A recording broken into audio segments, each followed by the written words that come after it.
दो तो वालिद साहब इरशाद अहमद साहब पूरे मिल को खुद साहब रहमतुल्लाह अलैह पूरी रिसर्च करो हिस्ट्री करो 7-8 साल पहले ये किताब खुद लॉन्च करो इनके सवाने हयात के ऊपर जब हम ना मालूम हुआ कहते बड़े बुजुर्ग शख्सियत करके बोले तो इनो उसके बाद हम इनका संदुल उर्स शुरू करे तकरीबन ब्रिटिश गवर्नमेंट से इनको 25 टाइटल्स मिल को ही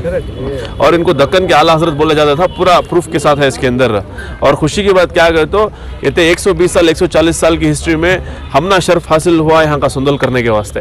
7 साल पहले करे थे अल्हम्दुलिल्लाह आज तक भी कर ले जा रखी अल्हम्दुलिल्लाह। सबसे पहले तो आज हम लोग यहाँ पर खुद साहब रहमतुल्लाह अलैह का उर्स मनाए हुए हैं तो साथ जो दीगर ट्रस्टीज़ थे उनका और ख़ुसूसी तौर पर जब सेक्रेटरी थे जनाब इरशाद अहमद साहब ये सब मिलकर खुद साहब रहमतुल्लाह अलैह के ऊपर बहुत सारा रिसर्च किए। रिसर्च करने के बाद अल्हम्दुलिल्लाह इन हमारी तरफ से हमारे सपोर्ट से एक खुद साहब रहमतुल्लाह अलैह की सवाने हयात पे किताब बनी। कई जगह से इनके आर्काइव्स निकाले गए नॉर्थ इंडिया से लेकर साउथ इंडिया सब जगहों से तो तकरीबन वहाँ पे निकाल कर इनके जितने फतवे थे यहाँ के टर्किश गवर्नमेंट से इनके पास आके रेफरेंस करके इनसे डिस्कशन करके फतवे ले जाते थे और यहाँ तक कि जो बरेली में आला हजरत मौजूद हैं उनका और इनका जो रब्ता होता जो लेटर्स होते थे इंटरचेंज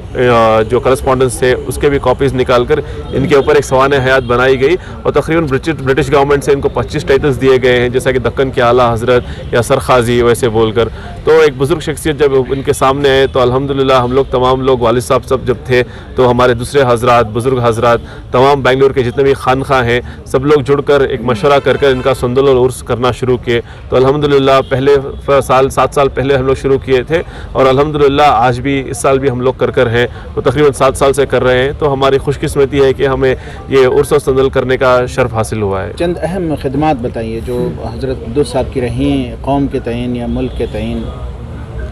ये खुसूसी तौर पर हज़रत कुद्दुस साहब रहमतुल्लाह अलैह का जो मेजर रोल था वो जुमा मस्जिद में था। तो जुमा मस्जिद में जब कंस्ट्रक्शन हुआ था तो कई लोगों की तरफ से उनका सपोर्ट था तो सबको साथ लेकर इकट्ठा कर आगे लेकर गए और यहाँ तक कि जब जुमा मस्जिद जो शिवाजी नगर में वहाँ के पिलर्स भी देखे जाए तो शहीद टिप्पू सुल्तान रहमतुल्लाह अलैह के ज़माने से वहाँ पे सपोर्ट होके आए थे। और यहाँ तक कि ये भी है कि ब्रिटिश गवर्नमेंट इनके पास कई बार दीनी मसले मसाइल पे इनके पास करस्पॉन्डेंस करती थी वो दस्तावेज़ के साथ हम लोग वो किताब में 7 साल पहले ही दे चुके हैं। और यहाँ तक कि जब ये खुद साहब का क़ब्रिस्तान है जब ब्रिटिश गवर्नमेंट इनको अलॉट की गई तो इनकी ज़ाती जगह तो नहीं है लेकिन जब इनको दी गई तो उसका केयर टेक कर और गवर्नमेंट से मिलकर ब्रिटिश गवर्नमेंट से अल्हम्दुलिल्लाह ये क़ब्रिस्तान पूरा आज़ाद किया है। ये अल्हम्दुलिल्लाह मोर देन 35 to 40 एकर्स है क़ब्रिस्तान ईदगाह सब अगर आप मिलाकर देखेंगे हार्ट ऑफ द सिटी है। ये बुज़ुर्ग की जानिब से मिल्लत के लिए वक्फ की गई है। जी, उनकी तरफ से अलॉट हुई थी ब्रिटिश गवर्नमेंट की तरफ से उनको, तो उसके बाद उन्होंने कंटिन्यू ऐसे ही किया है। बहुत सारे रिसर्च के साथ, कई उलमा के साथ, कई मुफ्तियों के साथ मिलकर ये किताब बनाई गई उनके सवाने हयात पर। ये फ़िलहाल इंग्लिश उर्दू लैंग्वेज में है, तो हमारी कोशिश ये भी रहेगी कि उसको कन्नड़ा और इंग्लिश में भी करें और आम करें इस किताब को, सो पीपल नो व्हाट उनका सर्विसेज क्या है टुवर्ड्स द कम्युनिटी। ये सुंदल हमें जमी जमाला फ़क़रा कराम तमाम सिलसिले के तमाम मशाइखीन मिलकर ये काम कर रहे हैं। इसके अंदर अनवर शरीफ साहब जब हयात थे तो उस वक्त पर पूरे मिलकर हमें एक तय करे कि ये सुंदल करना, तो उस दिन से अल्हम्दुलिल्लाह उस साल से 7 साल से बड़ी जमी जमाला को जमा कर बड़े पैमाने पर ये काम करते हुए आ रहे हैं हमें पूरे जमी जमाला फ़क़रा कराम। ये किताब जो है जामिया सिफ़ात सरखाजी अब्दुल कुद्दूस साहब, दरअसल इस किताब की इशाअत की ज़रूरत तब महसूस हुई जब हम लोगों ने देखा कि हमारे असलाफ़ को नौजवान नस्ल भूलती जा रही है। जनाब अनवर शरीफ साहब जो कि उस वक्त जुमा मस्जिद ट्रस्ट बोर्ड के चेयरमैन रहे, उन्होंने फ़िक्र की कि किस तरह हमारे नौजवानों को हमारे असलाफ़ के हालात व अहवाल से रूशनास कराया जाए। तो हम लोग बैठे, जैसा मैं, अनवर शरीफ साहब और एक हमारे अज़ीज़ुल्लाह बेग सहराई साहब हैं और ख़ाज़ी मोहम्मद अली साहब हैं, हम चारों बैठे और हम लोगों ने फ़ैसला लिया कि सर ख़ाज़ी साहब के हालात ज़िंदगी को जमा करें और उसको ये किताबी शक्ल में मंज़र आम पर लाएं, ताकि लोगों को मालूम हो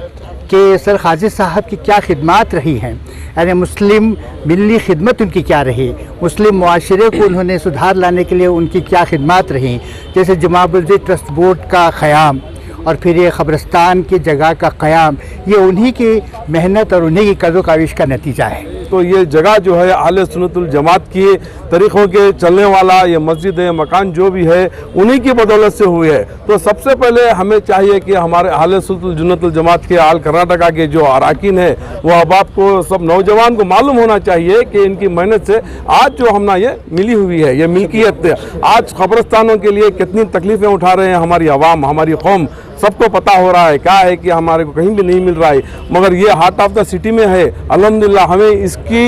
जो है भरपूर हिफाजत करना चाहिए। मैं सबसे गुजारिश करूंगा हमारे मुसलमान भाइयों से, हमारे खानखाओं की, हमारे ईदगाहों की, हमारे कब्रिस्तानों की उसकी हिफाजत करें। ಮಕ್ಕಳ ಹೈಯರ್ ಎಜುಕೇಷನ್, ಮಗಳ ಮದುವೆ, ಕನಸಿನ ಸ್ವಂತ ಮನೆ, ಇದಕ್ಕೆಲ್ಲ ಹೆಂಗೆ ಹಣ ಹೊಂದಿಸಬೇಕಂತ ಟೆನ್ಷನಲ್ಲಿ ಇದ್ದೀರಾ? ಟೆನ್ಷನ್ ಬಿಡಿ, ನೀವು ಅಡವಿಟ್ಟ ಚಿನ್ನವನ್ನ ಬಿಡಿಸಿ ನಿಮ್ಮಲ್ಲಿರೋ ಹಳೆ ಚಿನ್ನವನ್ನ ಇಂದಿನ ಆನ್ಲೈನ್ ರೇಟಿಗೆ ಕೊಂಡುಕೊಂಡು ತಕ್ಷಣ ನಿಮಗೆ ಬಾಕಿ ಹಣ ಕೊಡ್ತೀವಿ. ಹಿಂದೂಸ್ತಾನ್ ಗೋಲ್ಡ್ ಕಂಪನಿ, ಇದು ನಮ್ಮೆಲ್ಲರ ಕಂಪನಿ.